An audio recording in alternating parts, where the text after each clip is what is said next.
और क्या क्या चाहिए? खाली अपना बेटी को लिए, दामाद के लिए, जिसको डीएम बनाने के लिए।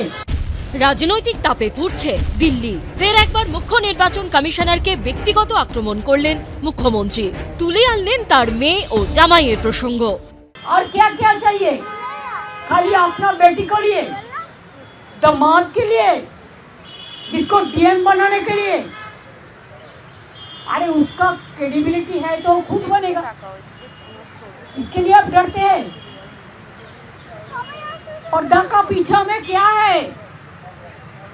हमने बोला आपको भी एक दिन सफर करने पड़ेगा। এর আগেও একইভাবে আক্রমণ শানাতে দেখা গেছে মমতা বন্দ্যোপাধ্যায়কে।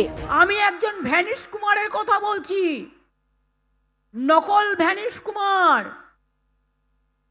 ঘরে বসে নাম কাটছে এআই দিয়ে। একদিন দেখবেন আপনার নামটাই কেটে গেছে, বিজেপি চিরকাল থাকবে না।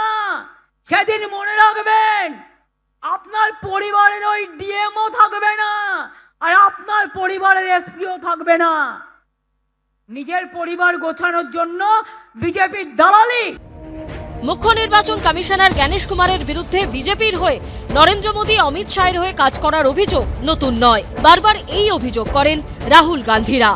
কিন্তু বারবারই তার মেয়ে ও জামাইয়ের প্রসঙ্গ তুলে ইঙ্গিতপূর্ণ মন্তব্য করেছেন মমতা বন্দ্যোপাধ্যায় ও অভিষেক বন্দ্যোপাধ্যায়। জ্ঞানেশ কুমারের মেয়ে ইন্ডিয়ান অ্যাডমিনিস্ট্রেটিভ সার্ভিসে চাকরি করে। এসআইআর ঘোষণা হওয়ার পরে তাকে নয়ডার জেলা শাসক করে দায়িত্বে বসানো হয়েছে। তার যে জামাই মনীষ বানসাল, তাকে সাহারানপুরে ডিএম করে এসআইআর অ্যানাউন্স হওয়ার একদিন পরে দায়িত্ব দিয়ে পাঠানো হয়েছে। এটা কাকতালীয় না কোইন্সিডেন্স? আপনার অনেক তথ্য আমাদের কাছে আছে, আমি পুরোটা আজকে বলতে চাই না, সময় মতো সব মানুষের কাছে উপস্থাপিত করব। মমতা বন্দ্যোপাধ্যায়কে পাল্টা জবাব দিয়েছে বিজেপি। মৃত ভোটার, ভুয়া voter, double triple entry voter, Bangladeshi অবৈধ অনুপ্রবেশকারী মুসলমান এবং রোহিঙ্গাদের ভোটার তালিকায় রাখতে চান। এই মুখ্যমন্ত্রীর পূর্ণ পরিকল্পনা হচ্ছে এসআইআরকে ভণ্ডুল করো, জ্ঞানেশ কুমারজিকে ভ্যানিশ কুমার বলো। এর চাল ধরা পড়ে গেছে।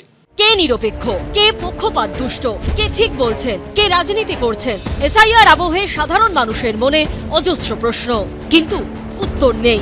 আশাবুল হোসেন, উজ্জ্বল মুখোপাধ্যায় ও বিজেন্দ্র সিংহের রিপোর্ট, এবিপি আনন্দ। এবিপি আনন্দ, এগিয়ে থাকে, এগিয়ে রাখে।